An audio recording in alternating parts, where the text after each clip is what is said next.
Hello all. क्या हाल चाल।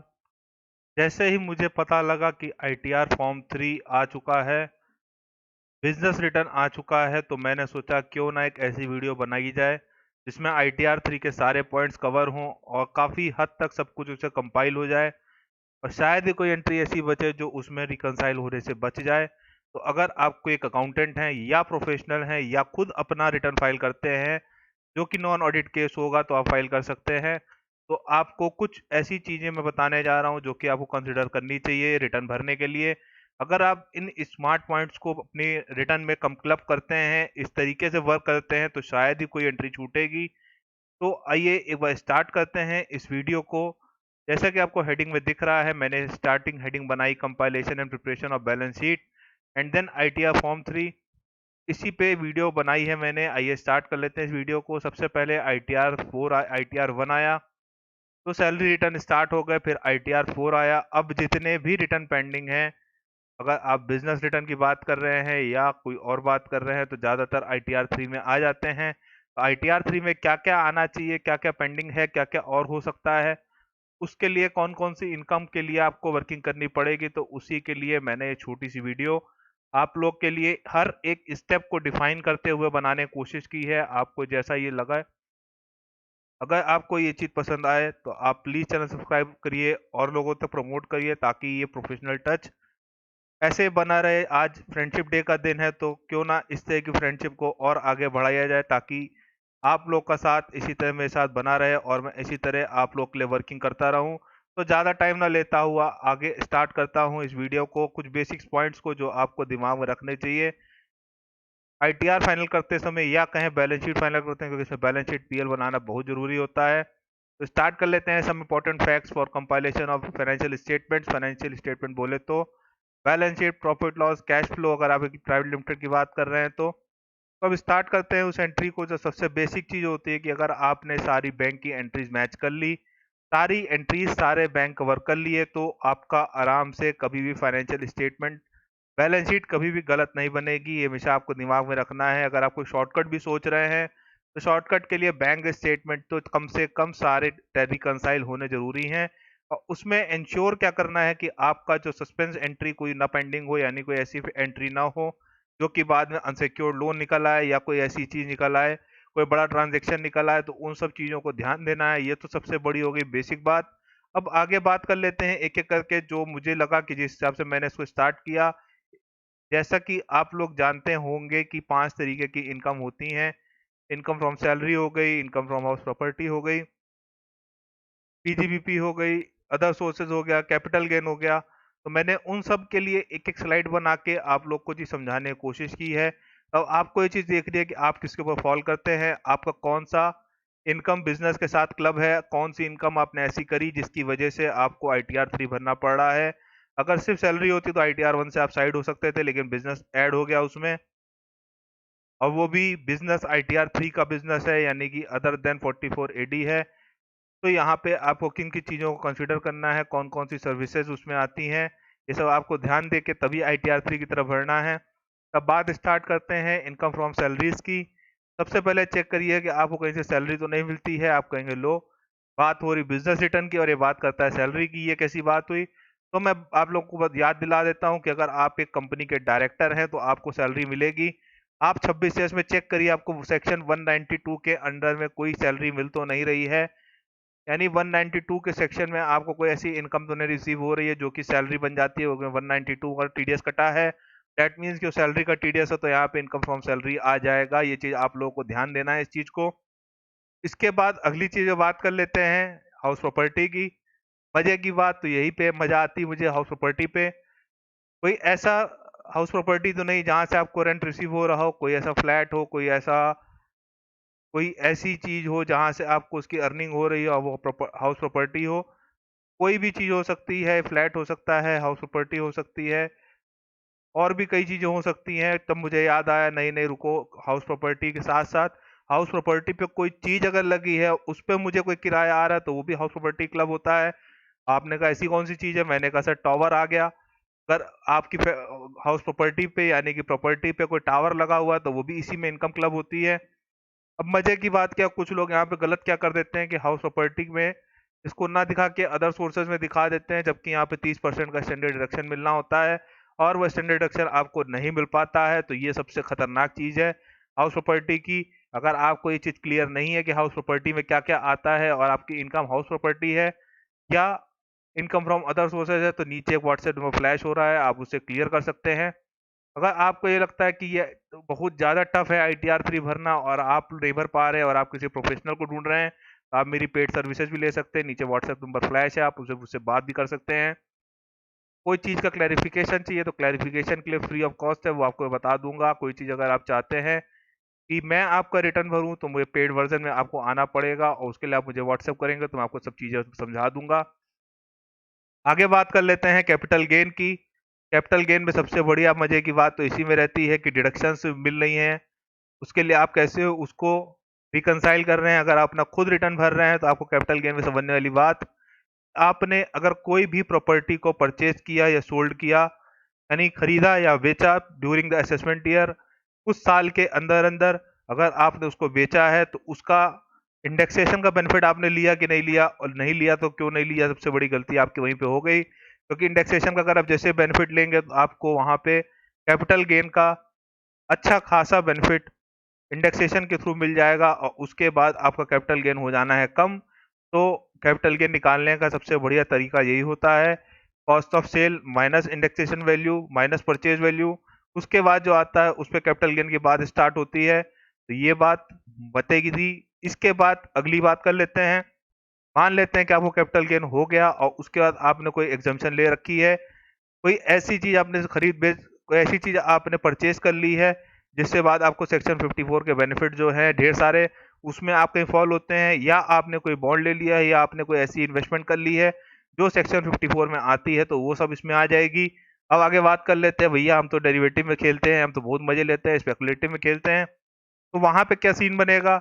अगर आपने शेयर ट्रेडिंग कर रखी है तो उसका प्रॉफिट लॉस आपको क्लब करना है, तो आपने उसको क्लब किया कि नहीं किया आपको उसको देखना है, उसको कंसिडर करना है। तो उन सब चीज़ों को समझिए, कहाँ पे क्या चीज़ होनी है नहीं होनी है, तो उन सब चीज़ों को समझिए, कहाँ पे कैसे हो रहा है नहीं हो रहा है। अब यहाँ तक तो मैंने आपसे बात कर ली, ये कैसे हो रहा है यहाँ पे। आप लोग को कोशिश करूंगा कैपिटल गेन समझ में आया हो। अगर इसमें कोई चीज़ आपको समझनी है तो व्हाट्सएप नंबर से आप मुझसे क्लियर कर सकते हैं। फिर आगे बात कर लेते हैं पीजीबीपी की। ये आ गया मेन सेक्शन जिसकी वजह से आईटीआर 3 इंट्रोड्यूस है आज तक, और आईटीआर 3 इसी के बिहाफ पे चल रहा है, यानी कि सारे बिजनेस रिटर्न, सारे बिजनेस इनकम आपको यहाँ पे लेना है। All business income has to be account for, all bank accounts are to be reconciled. जैसे मैंने स्टार्टिंग में कहा कि सारे बैंक अकाउंट आपको रिकनसाइल करने हैं। अगर आप कहीं पार्टनरशिप में भी हैं इस बिजनेस प्रोफेशन के साथ, तो उसकी भी इनकम आपको यहाँ पे क्लब करनी है। उसके बाद आपको ध्यान देना है कि डेप्रिसिएशन का शेड्यूल, जो रेट आपने लिए हैं वो एज पर इनकम टैक्स है कि नहीं। अगर कंपनी की आप बैलेंस शीट बनाए तो एज पर कंपनीज एक्ट है कि नहीं। दोनों को रिकनसाइल करना है, बहुत आराम से रिकनसाइल हो जाएगा, कहीं कोई प्रॉब्लम नहीं आएगी। तो इन सब चीज़ों को बहुत आराम से समझिए। और उसके बाद मैट का कैलकुलेशन, अगर इनकम टैक्स और कंपनीज एक्ट के रेट में कुछ गड़बड़ है तो दोनों में अलग अलग रेट होता है, तो वहाँ मैट जरूर आता है, तो मैट भी देखना है आपको। उसके बाद all entries as per dual concept of accounting. बहुत ही बेसिक सी बात है ये, लेकिन बहुत बड़ी गलती हो जाती है कि अगर बैंक अकाउंट डेबिट हो रहा है तो दूसरी चीज क्या क्रेडिट हो रही है, या बैंक की कोई एंट्री क्रेडिट हो रही है तो दूसरी चीज क्या डेबिट हो रही है। इस चीज को समझना बहुत जरूरी है। नहीं, हमेशा आपकी बैलेंस शीट कभी नहीं मैच करेगी और आप परेशान रहेंगे, और आपको लास्ट में एक प्रोफेशनल की जरूरत पड़ने वाली है। अगर आपको लगता है कि आप इस चीज को आराम से कर सकते हैं तो बहुत बड़ी अच्छी बात है, अदरवाइज आपको पेड वर्जन पे आना पड़ेगा। उसके अलावा आप जल्दबाजी अपना आईटीआर कभी ना भरें। और आगे बात करने के लिए मैं अगली स्लाइड पे चलता हूँ, जहाँ पे मैंने बात की कि अगर आपने मान लेते हैं कि सारे बैंक अकाउंट रिकनसाइल कर लिए, सारे बैंक अकाउंट रिकनसाइल करने के बाद आपको पता चला कि भैया यहाँ तो अनसिक्योर्ड लोन बैठा है, इन्होंने कोई आपसे कोई लोन ले रखा है जिसको साल के अंदर अंदर खत्म नहीं किया, या कोई ऐसा लोन पुराना था जो कि साल के बीच में स्क्वायर्ड अप हो गया है, तो उसकी पूरी डिटेल आपको नोट करके रखनी है, क्योंकि वो कहीं ना कहीं आपको डालनी पड़ेगी कि वो जो लोन की डिटेल थी उसका क्या सीन है। उसके बाद बात कर लेते हैं जो आपका सेल फिगर है, जो प्रॉफिट एंड लॉस में जो आपने सेल लिया है वो ड्यू बेसिस पे ही जा रहा हो, जितने भी खर्चे जा रहे हो सब ड्यू बेसिस पे जा रहे हो। मैंने यहाँ पे सिर्फ सेल को एम्फेसिस दिया है, लेकिन अब मैं आगे बात करने जा रहा हूँ परचेज की भी, मैं बात करने जा रहा हूँ एक्सपेंसेस की भी। क्या एक्सपेंसेस जितने आपके पड़े हैं वो ड्यू बेसिस पे हैं, कहीं कैश बेसिस पे तो नहीं, पिछले साल के एक्सपेंसेस इधर पड़ गए हों। ये चीज़ बहुत ध्यान से देखने वाली है, तभी आपका बैलेंस शीट तभी आपका जो प्रॉफिट एंड लॉस आएगा, वो आपका जो लॉस निकलेगा वो या प्रॉफिट निकलेगा, वो एक ट्रू फिगर होगा और उसमें भी आप कह सकेंगे कि हाँ, मैंने ये इनकम को इस साल में कमाया है।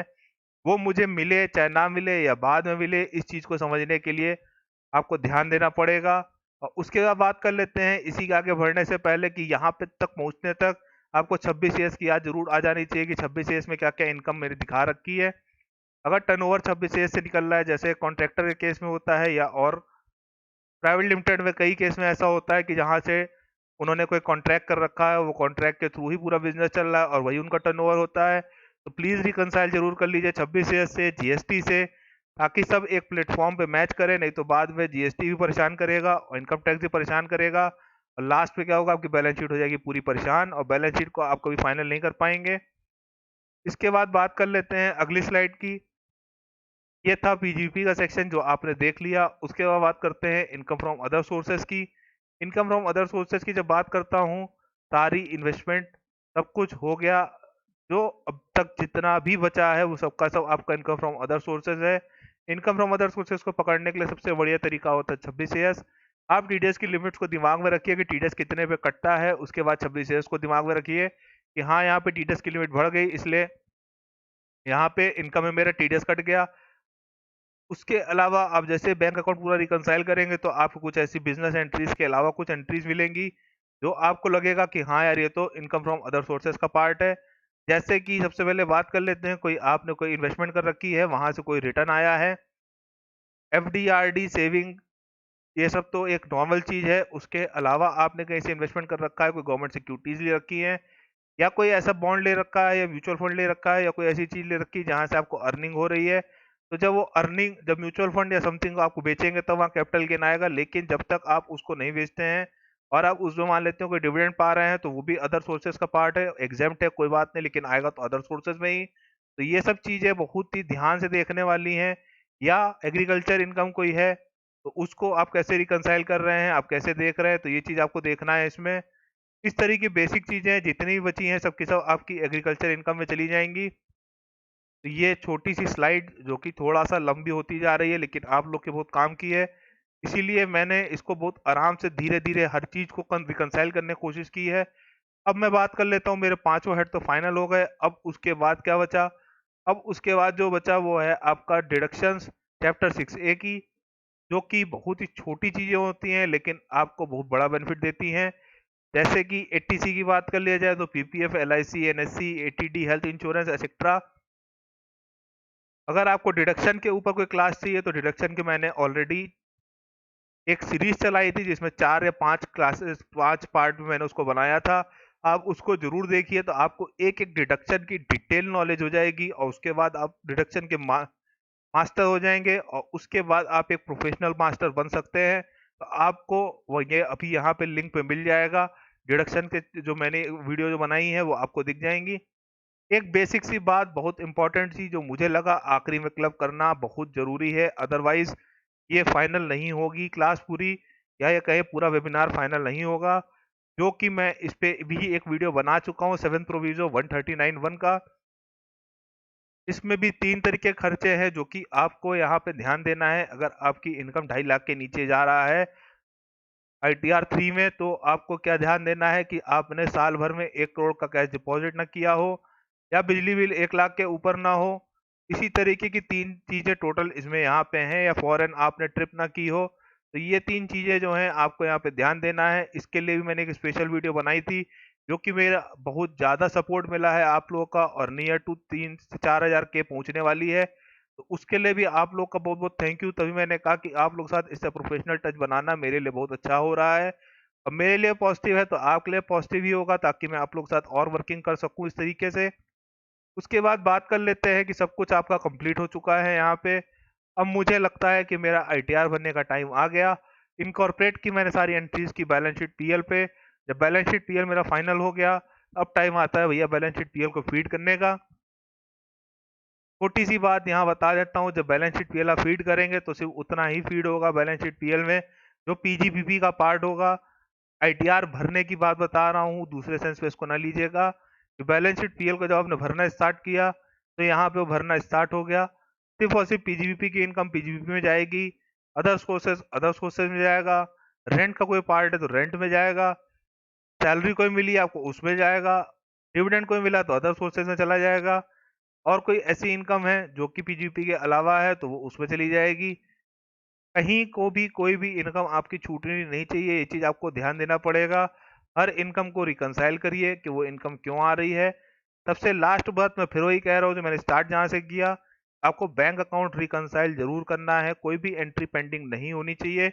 और मजे की बात, अब जो है जीएसटी इनकम टैक्स में दोस्ती है, एमओयू साइन है, उस पर मैंने एक वीडियो बना चुका हूँ, काफी डीप बातें मैंने उस पर की हैं। यहाँ एक ओवरव्यू का वेबिनार है ये, तो ओवरव्यू की बात कर रहा हूँ, उस पर भी एक वीडियो है, वो भी आपको लिंक में मिल जाएगी।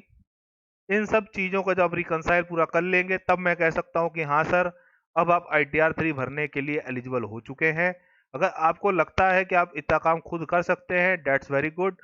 इससे अच्छा प्रोफेशनल टच आपको नहीं मिलेगा।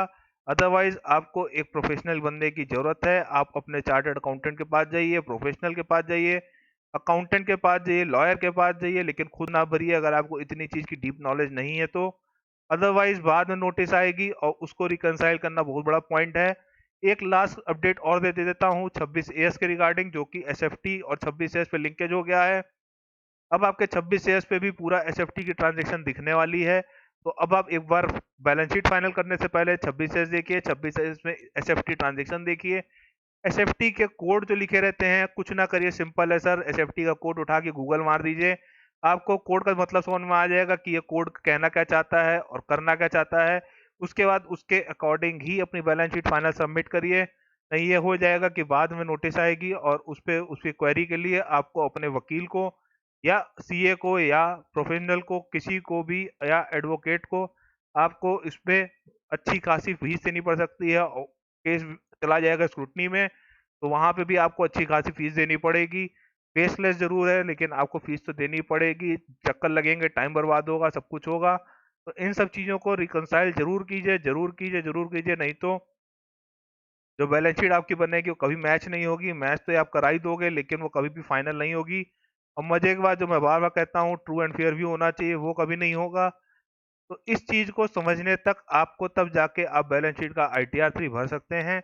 अब अगर आपको इसमें कोई भी क्वेरी है, कुछ भी ऐसी चीज लगती है कि नहीं यार कोई चीज ऐसी फंस रही है, या ऐसी कोई बात है जो आप मुझसे पूछना चाहते हैं, कोई क्लैरिफिकेशन चाहते हैं, तो आपका व्हाट्सएप नंबर नीचे में फ्लैश हो रहा है, आप उससे पूछ सकते हैं। और लोगों तक इस चैनल को प्रमोट करिए ताकि मैं आप लोगों के साथ इसी तरह जुड़ा रहूं और मैं इसी तरह की काफी डीप नॉलेज वाली बातें, ओवरव्यू वाली बातें आप लोगों तक पहुंचाता रहूं। एक छोटा सा टच देने की कोशिश की है।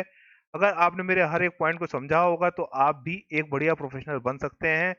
मेरा खुद का 10 साल का एक्सपीरियंस है, इसमें मैंने से पूरा 10 साल का एक्सपीरियंस एक बार में लगा दिया है आप लोगों के लिए। तो अब अगर आप लोगों को चीज ना समझ में आए तो क्लैरिफिकेशन तो बनता है, आप उसके नीचे कमेंट बॉक्स में लिखिए। मैं कोशिश करूंगा कि आप लोग तक उसका सही अपडेट सही टाइम पे पहुंच जाए और आपका ITR एकदम बढ़िया सा जाए, ताकि उसमें कोई स्क्रूटनी का मैटर ना बने और ना आपको कोई किसी प्रोफेशनल की जरूरत पड़े। अगर अभी भी मैं कह रहा हूं, अगर आपको लगता है कि आप खुद इसको नहीं भर पा रहे हैं तो आपको एक प्रोफेशनल की जरूरत है। अगर आप मेरी पेड सर्विस लेना चाहते हैं तो व्हाट्सएप नंबर नीचे फ्लैश है, व्हाट्सएप नंबर से पूछ सकते हैं, मैं आपको पेड सर्विस देने के लिए तैयार हूँ। तो ये था मेरा छोटा सा अपडेट जो मुझे लगा आप लोग तक पहुंचाना बहुत ज़्यादा ज़रूरी है। इसीलिए मैंने आप लोग तक ये वीडियो बनाने की कोशिश की, और छोटी-छोटी बातें जो कि बाद में बहुत बड़ी काम आएँगी, आप लोग समझ सकते हैं इस मैटर को। ये किसी भी साल के लिए ये वीडियो जो है आपको काम आने वाली है। तो ये भी वीडियो को सम अप करते हैं। Till then Tata.